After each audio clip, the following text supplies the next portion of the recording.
અને 6 રસના ઉપાયો. આ ઉપાયો આપણે કઈ રીતે કરવાના, એની સારવાર કઈ રીતે કરવાની એટલું શીખી લઈ એટલે દર્દીઓ હાજા થાય.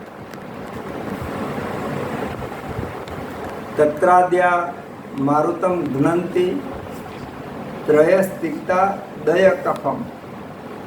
બાકીના જે 3 છે એ કફનો નાશ કરે છે. કડવું, તીખું અને તુરું, આ 3 રસ છે એ કફનો નાશ કરે છે. અને મેં તમને એમ કીધું કે કફના દર્દીઓ આમ તો વાયુના દર્દી ઢગલાબંધ છે, પિત્તના દર્દી ઢગલાબંધ છે, કફના દર્દી ઢગલાબંધ છે. એટલે તમારે કાંઈ દર્દી ગોતવા જવા પડે એમ નથી. તકલીફ શું થાય ખબર છે? તમને દર્દી દેખાય છે, તમે એને પકડીને સારવાર કરવા જો એ તમારું કયું કરવાનું નથી. આ ઘટના ઘટવાની. હું બોલું સમજાય? તમને તમારા ઘરના વ્યક્તિમાં માની લો કે એસિડિટી છે ને પિત્ત દેખાય છે. હવે અહીંયા કહેવામાં આવ્યું ઘરનાની સારવાર કરવાની. તમે તમારા પપ્પાની, પત્નીની, માતાની, બેનની, ભાઈની સારવાર કરવા ઈચ્છો તો એ તમને તમારી સારવાર લેવાના નથી. પણ ઘટના શું ઘટશે ખબર તમને? એ હવે આવતીકાલથી દ્રષ્ટિ તમારી બદલી જાય. કોઈને કાંઈ પણ રોગ થયો હોય તો શેના કારણે રોગ થયો? હવે જો આનો સીધો સાદો અર્થ એવો થાય, પહેલા 3 જે છે એ વાયુનો નાશ કરે છે, પછીના 3 છે કફનો નાશ કરે છે. ઊંધું, પહેલા 3 છે વાયુ વધારે છે, બીજા 3 છે એ પહેલા 3 છે એ કફ વધારે છે, બીજા 3 છે વાયુ વધારે છે. થઈ ગયું ને? તો હવે વાયુનો રોગ થયો હોય તો શું કામ થયો હોય? એને બીજા 3 જે છે એનું સેવન વધારે કર્યું હોય. કોને કફ રોગ શું કામ થયો હોય? પહેલા 3નું સેવન એને વધારે કર્યું હોય. પિત્ત હુકમ થયો હોય તો કશાય તિક્ત મધુરા સિવાયના જે રસ છે બાકીના એનું એને સેવન વધારે કર્યું હોય એટલે એને પિત્ત થયો. તો હવે સીધી દ્રષ્ટિ બની જાય. આપણે માની લો કે મોટા ભાઈને એસિડિટી થઈ છે, પિત્ત છે, પિત્તની સારવાર કરવી છે, પણ એ તમારી સારવાર ન લે તો કમસે કમ તમને ખબર તો પડશે કે આને એસિડિટી શું કામ થઈ, પિત્ત શું કામ થયું, કારણ કે આ રસનું એને સેવન વધારે કર્યું છે. તો જેમ જેમ એ કરતા જશે એમ તમારી અંદર નવી દ્રષ્ટિ વિકાસ પામતી જશે. તો મિત્રો, સગા સંબંધીમાં ધીમે ધીમે એક દ્રષ્ટિ ડેવલપ કરવાની, દોષો ગોતવાના, સારવાર કરવાની.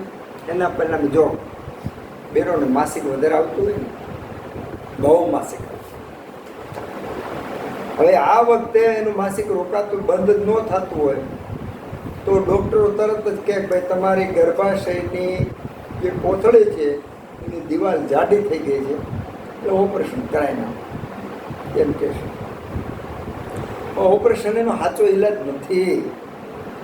એને તમે કાંઈ ન કરો, તમને ખબર હોય ને કે ભાઈ પૂરો રસ છે ને એ પિત્ત લોહી ક્યાં વધે?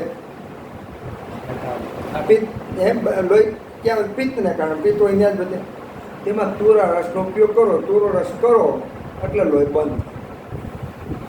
તુરો રસ કોઈ પણ વાપરો, ખાલી બકરાના દૂધ ઉપર 1 મહિનો રાખો ને ગમે એવા બ્લીડિંગ વાળાના બ્લીડિંગ બંધ થાય. બકરાનું દૂધ પોષણ આપે, બકરાનું દૂધ તુરું છે એટલે ઝાડા બંધ કરે, લોહી બંધ કરે, પિત્તને શાંત કરે, બધું બંધ કરે. એક જ દ્રવ્ય, બાકી જાજા દ્રવ્યની જરૂર નથી. એટલું આપણને સમજાઈ જવું જોઈએ. તો કષાય તિક્ત મધુરાહ પિત્ત મન્યતુ પૂર્વત. પહેલા જે 3 છે એ વાયુનો નાશ કરે, કફ વધારે છે. બીજા 3 છે એ કફનો નાશ કરીને વાયુ વધારે છે. કષાય તિક્ત મધુરાહ એ પિત્તને શાંત કરે છે. અને બાકીના ક્યાં રહ્યા? મધુર, અમ્લ અને કટુ. આ જે 3 રસ પિત્ત વધારે છે. તો જે વધારનારા છે નિદાન તો પરિવર્જનમ, જેના કારણે રોગ થયો હોય એનાથી દૂર રહેવું, એની પરેજી પાળવાની. એટલે વાયુના દર્દીએ બીજા 3 રસ નહીં ખાવાના, કફના દર્દીએ પહેલા 3 રસ નહીં ખાવાના, પિત્તના દર્દીએ ખાટું, તીખું અને ખારું એ 3 નહીં ખાવાના. એટલે હું પરેજી આવી ગઈ. પછી સારવાર. આટલું નાનું એવું સૂત્ર પૂર્ણ વૈદ બનાવનારું છે. વિશ્વાસ આવવાનો નથી, પ્રયોગ કરશો તો વિશ્વાસ આવશે. પછી દર્દીનું નામ ચાલુ જ કરી દેજો કાલથી, કારણ કે મેં તમને ગેરંટી આપી છે 1 વર્ષમાં ડૉક્ટરોથી ન મટતા દર્દી તમારે મટાડવાના છે. અને મટાડે છે એવા તમારે જોવો હોય, આપણા આ સિદ્ધાંતો સમજેલા જે વિદ્યાર્થીઓ છે એ ગમે, હું તો એમ કહું કે તમારે એ આપણા વિદ્યાર્થીને 10 એવા દર્દી દઈ દો કે જેમાં આ 20 વર્ષિયા નિષ્ણાંતો દવા લઈને ત્યાં આપી દેવા, એ હાજર કરી દે. એવા આપણા વિદ્યાર્થીઓ છે. તો આ સિદ્ધાંતનું મહત્વ ધીમે ધીમે પ્રયોગ કરતાં કરતાં રોગો નિર્મૂળ કરી શકે. ખરેખર તો આમાં જિજ્ઞાસા માત્ર જો, બીજું કાંઈ જરૂર નથી. જિજ્ઞાસા માત્ર જો. અને આપણે કરવાનું શું છે? જેવી રીતે એમ કહેવામાં આવે કે દિવસે ઘરનું કામ કરીએ, રાતે હોઈએ તો રામ નામ ક્યારે ભજીએ, એવો પ્રશ્ન હતો. તો એવું કીધું કે રાતે ઘરના કામ કરવાના, બધું કરવાનું, પણ મોઢે રામ નામ ભજવાનું. એમ આપણે પોતપોતાના ભલે ધંધા કરતા પણ સાથે સાથે આ વિદ્યાને ડેવલપ કરવાની. એક બીજું તમે જોઈ લો, તમારી આજુબાજુમાં રહેલા 10 વ્યક્તિનો તમે સર્વે કરો, તો જે વ્યક્તિ જે બિઝનેસ કરે છે એ વ્યક્તિ એ બિઝનેસ સિવાય એને શોખ બીજા કોઈ છે. દાખલા તરીકે શિક્ષક હોય તો એનો શોખ ભણાવવો, એનો શોખ હોવો જોઈએ, પણ એને જંગલમાં રાખવું ગમે. એક એન્જિનિયર છે, એ નવા મકાન રિનોવેશન આંતે એમાં એનો શોખ હોવો જોઈએ, પણ એ ધંધો છે એટલે કરે છે. પણ એને સંગીતમાં બહુ શોખ છે.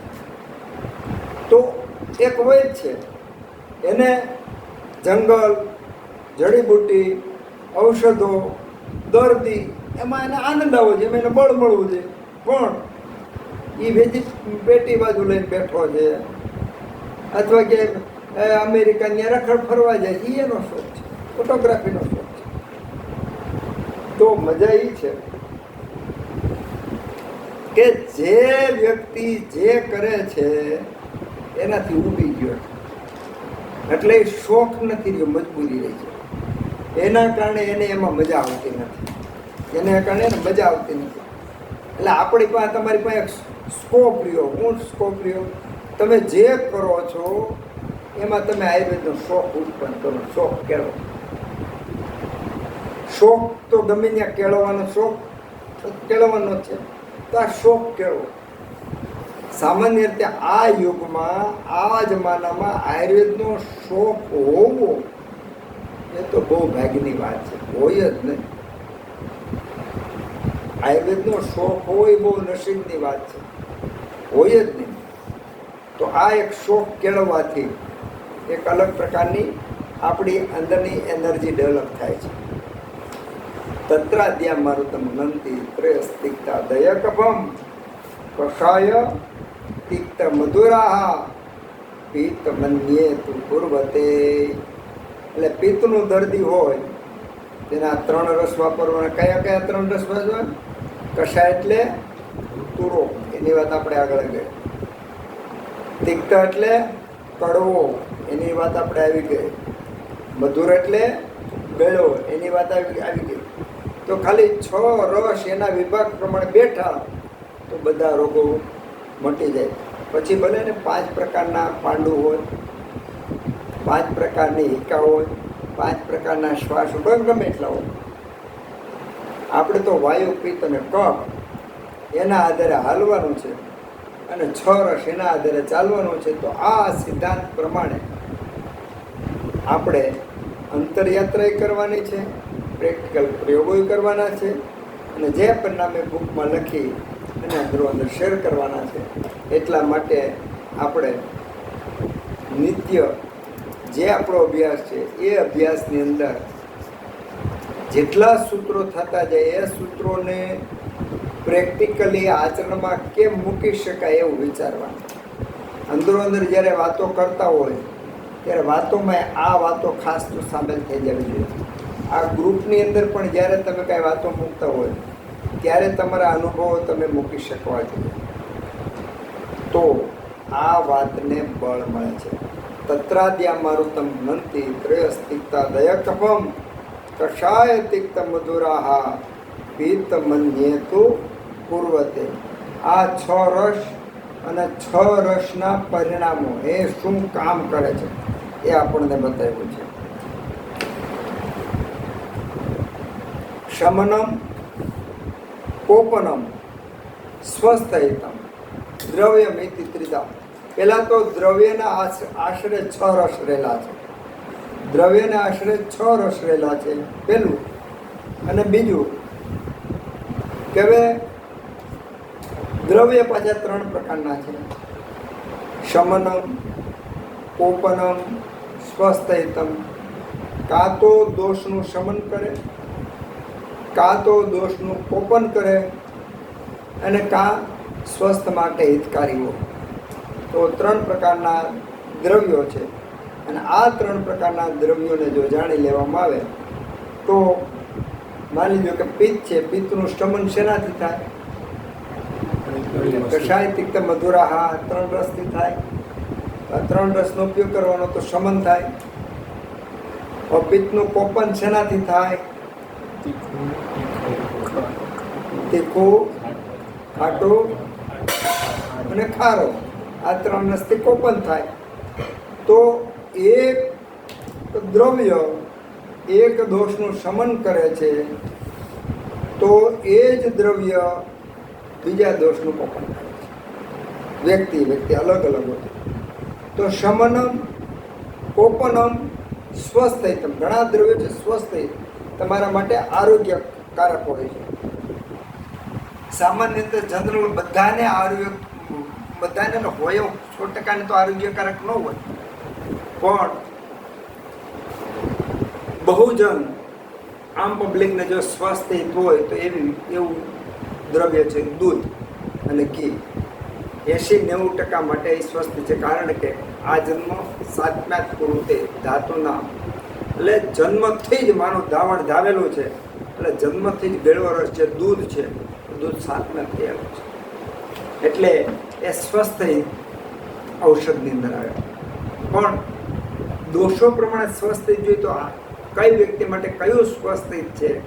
તો પિત્તવાળા માટે જો એનામાં દૂધ એનામાં પકાવતું તો દૂધ કે દૂધપાક કે ખીર એના માટે સ્વસ્થ છે. તો દ્રવ્ય 3 પ્રકારના છે. કાં તો દોષનો પ્રકોપ કરે છે, કાં તો દોષનું શમન કરે છે અને કાં સ્વસ્થ જાળવે છે, હિતકારક છે. આ 3 પ્રકારના દ્રવ્ય છે. અને કોઈ પણ દ્રવ્ય આ 3 ગુણની બહાર નથી. બધા દ્રવ્યમાં કાં તો કોપન કરનાર ગુણ છે, કાં શમન કરનાર ગુણ છે, કાં સ્વસ્થ કરનાર ગુણ છે. આ વાત આપણે થોડી ઊંડાણપૂર્વક નેક્સ્ટ વખતે જોઈશું. ઓમ સહનાવતુ સહનૌ ભુનક્તુ સહવીર્યં કરવાવહૈ તેજસ્વિનાવધીતમસ્તુ મહાવિદ્વિષાવહૈ. ઓમ શાંતિ શાંતિ શાંતિ.